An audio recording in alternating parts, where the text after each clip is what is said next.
Audi's performance division Quattro has been on a bit of a roll in recent years. The RS6, the S1 and of course the R8 are all in their own way mighty performance cars. But what about the current S3? We're going to try it on road and track to find out. The three-door Audi S3 starts at £30,940.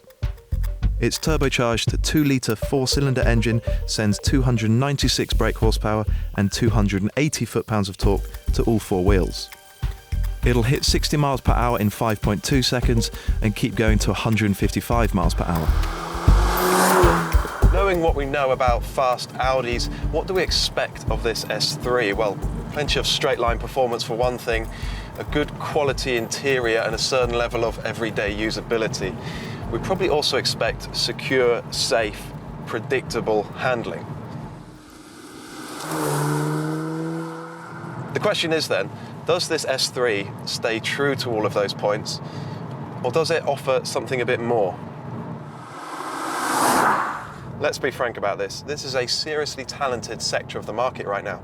If this S3 is going to compete with the likes of BMW's M135i and Volkswagen's Golf R, it's going to have to offer more than the usual Audi fare. It's going to have to deliver a couple of surprises. So a word on the cabin, yeah, as we expect, the quality is really there, and now there's some proper design flair in here as well. It's a great place to sit.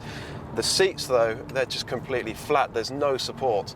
And when the road starts to twist, it just means that you, the driver, start rolling around in the seat. Yeah, it's not ideal.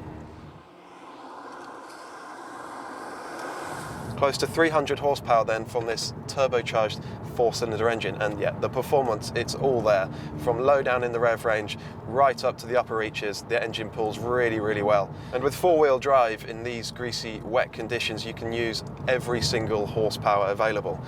Yeah, this thing is as safe and secure as we imagined it might be. And with this car's four-wheel drive system, you really can use all of that power, even in wet, greasy conditions like this. An M135i, on the other hand, would be struggling to get its power down as it faded away in the rearview mirror. This car's fitted with the optional S-tronic twin-clutch gearbox. It suits the nature of the car well, it suits the engine well.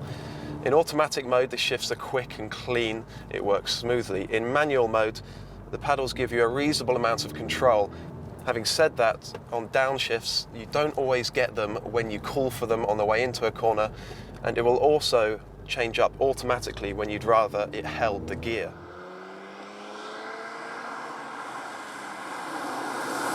Ride quality has typically been a bit of a weak point for fast Audis.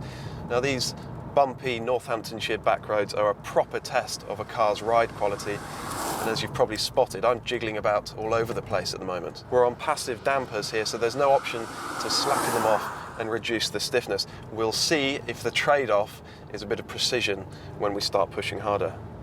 Another traditional weak point of the Audi performance car has been steering. I've got to say, this rack is much improved on quick Audis of the past. We still don't have loads of feel, but it doesn't feel rubbery, it doesn't feel like it's got a sticky quality to it. It's precise and it's clean and it's well weighted.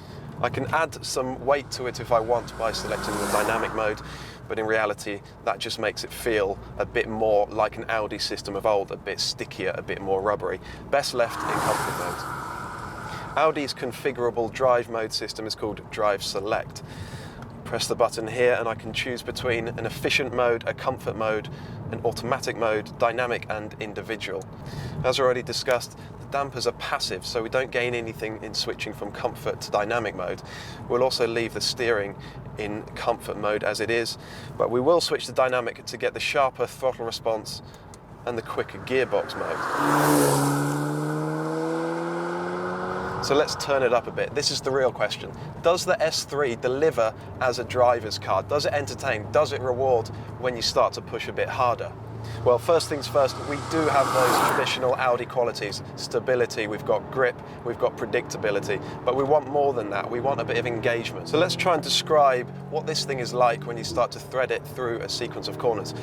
Well, the first thing to say is that we don't have bundles of understeer. This car gets into the apex well, particularly if you hold the brakes right at the point of turn-in. What was quite a jiggly ride at low speed turns into good body control when you start to push a bit harder. We're on passive dampers here, but we do have good pliancy. The car does breathe with the surface of the road a little bit. Yeah, this passive setup works better in sporting terms when you start to push a bit harder than it does in ride quality terms. So where's the fun in this car? We know an M135i rear-wheel drive is quite an engaging thing. It's got balance, it's got adjustability on the throttle. Does the S3 have any of that? Well, we're being flattered slightly by these greasy conditions. On turn-in, particularly on the brakes, you can provoke the rear axle just a little bit. But in the dry, the handling is completely locked down. There's no sense of adjustability, no real sense of agility from the rear axle, and that's a bit of a shame. The S3 is fast and secure on the road, but it isn't exciting. Does it show a more playful side on the Bedford Autodrome's West Circuit? When we got here this morning, the place was an ice rink. And although the frost has melted away, it's still only 1 degree Celsius, so there's not a great deal of grip out here. I have to say though, the S3 does find every little bit of grip that there is. It turns in well, it's got good mid-corner grip, and of course with four-wheel drive, it gets its power down beautifully out of the tight corners, such as this hairpin here. You're just mashing the throttle, and it just goes. This S-tronic paddle shift gearbox is for the most part very good indeed. The shifts are quick and clean, more or less seamless. What you don't always get though is the downshift exactly when you want them. And it's a particular problem coming into the slower corners. So you find yourself pulling this paddle a couple of times, which can be a bit frustrating. But otherwise, it works well, and it works well on track. Yeah, we've got plenty of grip out here, even though there's no track temperature. We've got plenty of grip. What we haven't got is any real adjustability.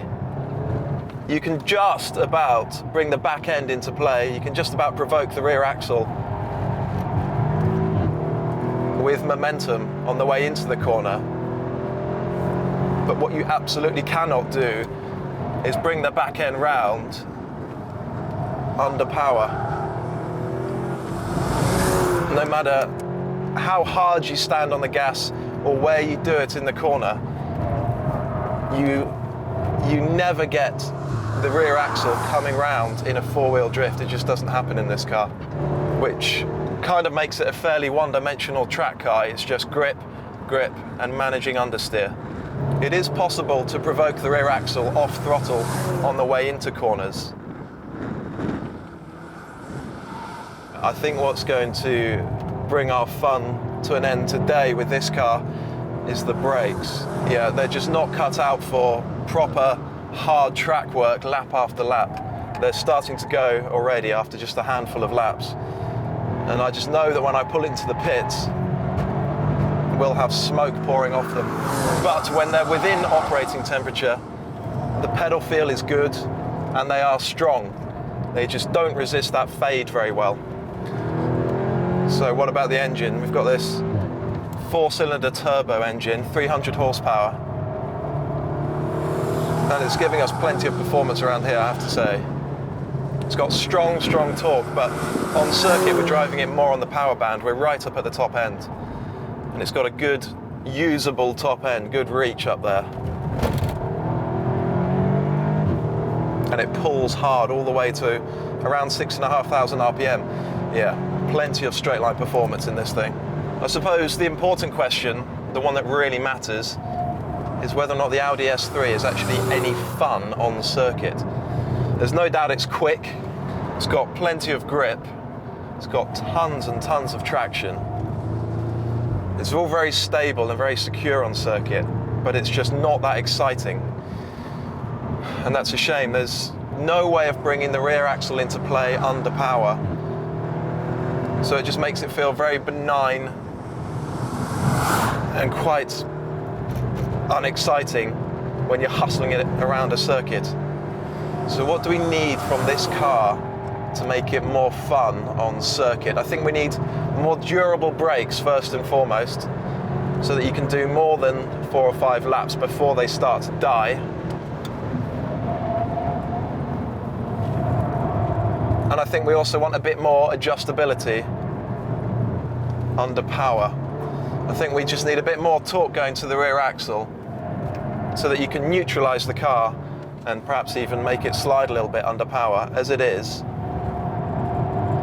it's a case of getting the car turned in, keeping the nose pinned onto its line, and then just standing on the power at exit. It's all fairly one-dimensional. Ultimately, the S3 doesn't come alive on track any more than it does on the road. There's no doubting that it's a capable and effective performance hatchback, but to call it fun and engaging would be a stretch. For the money, Volkswagen's Golf R is a better all-rounder.